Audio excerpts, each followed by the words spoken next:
আমার ভিডিও দেখার জন্য আপনাদের অশেষ ধন্যবাদ। ভাই ও বোনেরা যারা আমার ভিডিও দেখতেছেন, অশেষ ধন্যবাদ।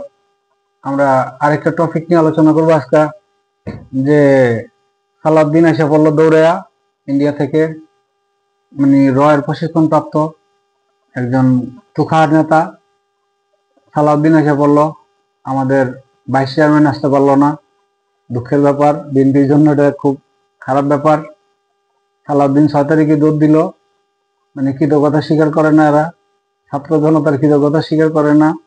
আগামী 15 বছর তো বাইরে ছিল, আরো 30 বছর বাইরে থাকতো। 30 বছর পর্যন্ত বিএনপি রাজনীতি করতে পারতো না। হাসিনা মনে করেন যে মারফতিতে একটা কথা আছে, আল্লাহর দন রাসুলের দিয়া আল্লাহ গেলেন গায়েব হইয়া। অর্থাৎ হাসিনার ধন সম্পদ আরেকজন শক্তিশালী তাপস্যে দিত, বা তাপসের বাইরে ওই যে আছে না চুল লম্বা টম্বা, যেটা ব্রাকের সার ছিল, পরশে দিত, দিয়া হাসিনা গায়েব হয়ে যেত। হাসিনা গায়েব হয়ে কোথায় চলে যেত? হাসিনার কবরে চলে যেত। এইভাবেই এটা সিস্টেমটা ছিল, এইভাবেই সবকিছু পাকাপত্র করা ছিল, এইভাবেই তার প্রশাসন সাজানো ছিল, এইভাবেই তার পুলিশ সাজানো ছিল, এইভাবেই তার সেনাবাহিনীতে কিছু কিছু লোক ছিল, এইভাবেই তার মনে করেন যে র্যাবে ছিল, এইভাবেই তার বিডিআর এর সেটিং ছিল।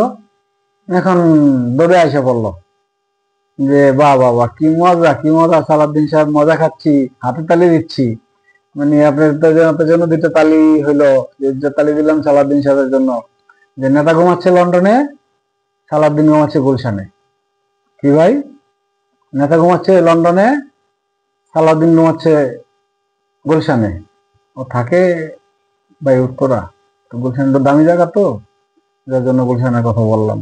যে সালাউদ্দিন সাহেব ঘুমাচ্ছে গুলশানে, নেতা ঘুমাচ্ছে পার্কে পার্কে বিলে হাঁটতেছে নেতা লন্ডনে, সালাউদ্দিন ঘুমাচ্ছে উত্তরায়। গুলশান এলে তো ভালো জমে আর কি, গুলশান এলে মানে কথার সাথে কথাটা সুন্দর লাগে। সালাউদ্দিন ঘুমাচ্ছে গুলশানে, নেতা আপনার তো আসবে না আজকে তো। আমি এটা বহুত আগে জানি, এই স্টোরি আমার জানা আছে, কারণ আমার আমার বিশ্লেষণে ছিল যে হাসিনা চলে যাবে। 23 সনে আমার বিশ্লেষণে ছিল যে 24-এর 6 মাস থাকবে, 6 মাস পরে চলে যাবে। আমি আমার এক বন্ধুকে বলছিলাম যে ও তো চলে যাবে, যা তাড়াতাড়ি যা, কেউ যায় যে যদি তারা বুঝায় বলতে পারো যে রিটটা উঠে এলাম ম্যাডাম, আপা আপা আপা আপা আপা আপা, ওরা তো মারছে আপনাকে, আপনি একটা কাজ করেন, রিটটা তাড়াতাড়ি উঠান, আপনার আর কিছু করতে হবে না।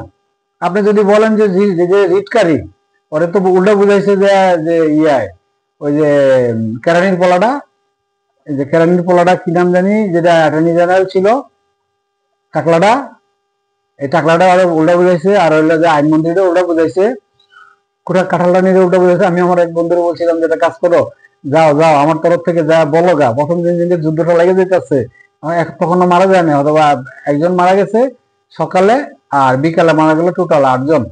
যেদিন এটা রংপুরের আবু সাইদ মারা গেল, আবু সাইদের 2 হাত চড়া করছে যখন, তখনই বুঝছি যে গেছে হাসিনা নাই, হাসিনা শেষ। এর আগের দিনে আমি আমার বন্ধুরা বলছিলাম যা যা ভাই একটা কাজ কর, তুই যদি একে পাওয়াটা ছাড়বি না, পাওয়াটা করা ধরে রাখ হাসিনার, যে এটা একটাই সিস্টেম, তাড়াতাড়ি এখন দিনে হোক রাইতে হোক কোট্টা বসাইতে হবে। কোট্টা বসায় যে রিট করছে ওরা 2টা থাপড় দেন গাল পারে দিয়া, ওরে রিট উড়াইতে বলেন। ওইটা আপিল বিভাগে যাওয়ার দরকার নেই, এটা চেম্বার কোর্টে যাওয়ার দরকার নেই। গা বহুত আইনজীবী আসিল, কোন আইনজীবী এই কথা বলে নাই যে আসল বিশেষ করে নাকি বেরিয়ে নাকি বলে একটু গাড়া। আমি শুনলাম যে বেরিয়ে বেরলে কারো কথা শুনে না, সে কারো কথা শুনে না, যে যার জন্য তারা যে পরিণতি আজকে বনবাস। আর চোর কখনো থাকতে পারে না বেশি দিন। চুরি করে যদি নিজের ঘরে চুরি করা ভালো না, নিজের ঘরে চুরি করছে, আর যদি বাহিরে করতে চুরি তাহলে বাঁচতো, নিজের ঘরে নিজে চুরি করছে, যা চুরি করছে তারপরে বাঁচতে পারতো। বাঁচার একটা রাস্তা ছিল, যে যদি ওই দিন রাত্রেই তুমি কার্পুর দিন পাঠাইলা কোর্ট, তুমি মনে করো যে জ্বর যখন 180 ডিগ্রি মানুষের শরীরে আয়া পড়ছে, 120-30 হলে মরে জায়গা, 180 ডিগ্রি জ্বর আয়া পড়ছে, তুমি মরে গেছো অলরেডি, তুমি ওই দিন কোর্ট বসাই দিলা, মার্শালের ভিতরে তুমি কোর্ট বসাই দিলা। অর্থাৎ বিশেষ ক্ষমতা আইনে মনে করো যে আর্মি যখন মাঠে আছে তখন তুমি কোর্ট বসাই দিয়া বললা যে এখন তো উঠাই নিয়ে গেছি। আরে ভাই আপনি তো মারা ফেলছেন ওই সময় 12-1300 মারা ফেললে কি আপনি যদি উঠাই গেলাম, তাহলে কি আপনাকে ছেড়ে দিব নাকি? 6 জন মাইরে আপনি লগি উঠে 6 জন মাইরে আপনি দৌড়ে এসে পড়ছেন, আপনি 12-1300 মাইরে ফেলছেন, আপনাকে এই দেশে জীবনে আর জায়গা নাই, জীবনে রিফর্ম হবে না আপনার। স্বৈরাচার যদি আসতো, প্রচুর লোক আসতে পারতো, প্রচুর স্বৈরাচার বাংলা পৃথিবীতে আইসা তারা তাদের রাজত্ব পুনরুদ্ধার করত। সম্ভব না, এটা সম্ভব না। আমার এক বন্ধুরে বলছি, যা তাড়াতাড়ি যা, খালাটা কইয়া পাও বিরাট পরে থাক, আমিনুদ্দিন রে বল যে আমিনুদ্দিন রে একটু খালি আমার একটু খালি দিলে খাবার দিতে বলে দেন, যে আমিনুদ্দিন আমি দিলে খাবার দিব, আর রিটকারী যে রিট যে করছে ওরা দিলে খাবার দিব, রিটটা উড়াই দিব, রিটটা উড়াই দিলেই মামলা ডিসমিস, পোলাপাইন বুঝে যেত রিট উঠে গেছে, এখন কোটা আগের জায়গায় বলবৎ হয়ে গেছে গা। আর আর তো প্রজ্ঞাপন লাগে না, কিসে আবার প্রজ্ঞাপন? সেখানে আমরা বলতেছিলাম যে কোনটা রানি কাঠা রানি, মনে করেন যে বলে চলে গেছে। আমার বন্ধুরে বলছিলাম যে বন্ধু তুমি যা বললেই হয়তো বা, যে যদি তারা বুঝায় বলো, পাউডার ধরে পড়ে থাকবা যে আমি এটা সমাধান করে দিচ্ছি, 1 মিনিটে সমাধান করে দিচ্ছি, 2টা থাপড় দিব হইলো যে ইয়ারে, ওই যে কেরানির পোলাটা যেটা হইলো যে অ্যাটর্নি জেনারেল বলে, ওই অ্যাটর্নি জেনারেল 2টা থাপড় দিব, থাপড় দিয়ে এখনই কোর্টটা বসায় দিব। কোর্ট বসায় দিলে যদি হয়তো বা রিটকারীরা আমি ধরে আইনা পাশায় 2টা দেই, এই বেটা তুই রিটুটা, এটা এটা যে কোনো সময় হয়। আর ওই যে আহমক বিচারপতি বলছে, আচ্ছা ভাই একটু, যে আহমক বিচারপতি বলছে যে এই মানে এটা উঠানো যাবে না, হবে না, ও একটা আহমক, ও কোনো বিচারপতি না, বিচারপতির কাতারই পড়ে না, এটা সম্ভব, এটা যে কোনো মতে উঠে দিতে পারতো। আর যদি হয়তো হাসিনা এটা করতো, হাসিনা যদি থাকতো, তাহলে আমার বন্ধু একটা মার্সিডিজ গাড়ি পাইতো, এটা আমার বুদ্ধিতে পাইতো, ভয়ে যায় নাই ভাই, ও খুব ভয় পাইছে, কয় বেরি ভালো না, যদি হয়তো বা যায় ইয়ে দিয়ে আসছে সেফ দিয়ে গুলি করে আমার মাইরা ফেলায়, যে তুই আসছস এটা আমার একটা কুবুদ্ধি দেওয়ার জন্য। আমার মন্ত্রী মিনিস্টার বহুত আছে এনে, আমার পলক মলক, আমার সালমান রহমান এরাই পারে না, তুই আসছস আমার একটা কুবুদ্ধি দিতে, আমার হারুন পারে না, আমার পোলা হারুন পারতেছে না, কেউ পারতেছে না, তুই আমার একটা কুবুদ্ধি দিতে আসছস যে হয়তো বা যে রিটুডাইলি থেমে যাবো ওরা। হ্যাঁ সত্যি রিটুডাইলি থেমে যাবো, তোমাদের পারপাস সার্ভ, অর্থাৎ ডান পারপাস, তোমরা যেটা চাইছো সেই পর্যায়ে গেছে। আবার রিট তুলে নেওয়ার পর থাকে না রিট, ওরা এটি চাইছিল যে রিটটা যদি হয়তো বা উঠায় নিয়ে যেত, তাহলে আগের জায়গায় চলে যেত, আগের জায়গায় চলে গেলে এই মামলা মোকদ্দমা সব শেষ, ওদের এই আন্দোলনও সব শেষ হয়ে যেত গা, ক্লিয়ার। কিন্তু একটু বেশি হচ্ছে কাঁঠালানিটা, যাক এখন এই কাঁঠালানি চলে যাক গায়ে, তাই আমাদের কিছু আসা যায় না, অনেক জ্বালাইছে, অনেক চুরি করছে, চোর মোর চাই না ভাই, চোর গেছে ভালো হয়েছে। এখন আমরা যে কথা ছিলাম, যেটা হয়তো যে আমাদের এই সালাউদ্দিন সাহেব ঘুমাইলো গুলশান, আর আমাদের নেতা ঘুমাইলো যে লন্ডন, থাকে হাঁটা চলা করে লন্ডন, সালাউদ্দিন সাহেব আনতে পারে না, অকর্মা বুড়া যেগুলো আছে এগুলো সব সরাইতে হইব, সব সরাইয়া নিজেরটা নিজেরই করতে হইব। আমি বলছি, এর আগের অনেক ভিডিওতে বলছি যে আমি যে এই ইয়ারে বলছি, মির্জারও বলছি যে মির্জা সাহেব আপনার হয়তো বা কাজ আপনারই করতে হবে, আপনার কাজ মনে করেন যে অন্য কেউ করতে পারবো না, তাই এখন আমি আমার অ্যাক্টিং চেয়ারম্যানকে বলি যে হয়তো বা আপনার কাজ আপনারই করতে হবে, এই মির্জাটি যে এগুলো কিছু হবে না, আপনি ডাইরেক্ট ইয়েতে আসেন, ক্যামেরায় আসেন, আপনি ক্যামেরায় আসেন, ক্যামেরায় আসিয়া যে সংস্কার আপনি দেখেন, সংস্কার দেখে সংস্কার মাইনে যান, সব সংস্কার মাইনে যান, যে আমি আপনার সব সংস্কার মাইনে গেলাম, তারপরে নির্বাচনটা দিয়ে দেন। আমি আপনার কোনো জাতির কাছে যেই ওয়াদা দিতে বলতেছেন, জাতির কাছে আমি সেই ওয়াদা দিয়ে দিলাম, জাতির কাছে আপনি দায়বদ্ধ, জাতির কাছে আপনি দায়বদ্ধ, এই বুড়াও কাছে না, এই দায়পাড়া পড়া বুড়াদের কাছে আপনার কোনো দায়বদ্ধতা নাই, তাদের কাছে আপনি জাতির কাছে দায়বদ্ধ, জাতির আপনি ওই এদের অনলাইনে রেখা, আপনি হয়তো বা যে আলী রিয়াজ সাহেবকে অনলাইনে রেখা আপনি সংস্কারটা মেনে যান, সংস্কার মেনে যায় আপনি বলেন যে ইলেকশন কবে দিবেন, দিয়ে দিন, আপনি জুন পর্যন্ত আমি দেখলাম জন্য আপনি ইলেকশন দিয়ে দিন, বা আপনার ডিসেম্বর দেখলাম ডিসেম্বর পর্যন্ত ইলেকশন দিয়ে দিন, আর এতদিন আমার যা সহযোগিতা লাগে আমি তার সহযোগিতা করব। এই বুড়া এগুলো দিয়ে হবে না, এগুলো ধান্দাবাজ, এগুলো মনে করেন যে এত বছর হাসিনাটা খাইছে পড়ছে, এটা সবসময় আপনারা জ্বালাবে। একটি চেয়ারম্যানকে বলছি, স্যার এরা সবসময় আপনারা জ্বালাবে পড়াবে, যে এরা আপনারা ভালো থাকতে দিবে না, এইগুলো এখন আপনি বিদায়ও করতে পারতেছেন না, আমরা বুঝি যে এগুলা বিদায় করলে বুড়াডি কই, যে আমি বলছি যে গ্রামের এগুলা একটা গল্প এর আগে শোনাইলাম, যে গ্রামের কিছু কুটচাল দেওয়ার জন্য লোক থাকে গ্রামে, এটার কাছে বলে এর সমস্যা এইভাবে সৃষ্টি করায়, এই বুড়ারা সমস্যা সৃষ্টি করবে, বিদায় হয়তো বা আপনি একটা ভালো টিম গঠন করতে পারতেছেন না, মনের মতো টিম গঠন করতে পারতেছেন না, আপনার মনও চায় হয়তো বা, যেটা আমার সিক্সেশনে কাজ করে, আমার মাথায় যেটা কাজ করে, যে আপনার হয়তো বা ইচ্ছে করে যে একটা আমি তরুণ সমাজ, শিক্ষিত সমাজ, বুয়েট কুয়েট এবং হয়তো বা আপনার জানা যে যেগুলা ব্রাক বা নর্থ সাউথ আইওবি এরকম স্টুডেন্টদের, আপনি বিদেশে অনেক বছর ধরে আছেন, আপনি বিদেশি কালচার বোঝেন, আপনি হয়তো বা চাচ্ছেন, একদিন চেয়ারম্যান চাচ্ছে যে আমিও সেইভাবে আমার দেশটাকে গঠন করাই। আমি এই লন্ডনের কালচার দেখছি, আমি লন্ডনের রাজনীতি দেখছি, বুঝছি না। আপনি পারেন না বুড়া করলে গিয়ে, বুড়ারা হয়তো বা সাহস করলে কিছুই না, সাহস করলে আপনার কোনো বুড়া মুড়া এগুলো খায় না কোনো। আপনি যদি মনে করেন যে একবার সাহস করেন, বুড়া মুড়া ফালাই দিবেন, ফালাই দেন, কিচ্ছু হবে না।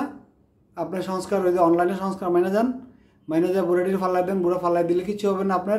আপনার দলের থেকে যদি একটা সুযোগ্য কর্মী হয়তো বা দেখা গেছে নর্থ সাউথের একটা স্টুডেন্টও দাঁড়া করে দেন, ঢাকা ইউনিভার্সিটির একটা স্টুডেন্ট, তার মিলে যে একেবারে যে ছাত্রদল করে তারা দিতে হবে এমন কোনো কথা না।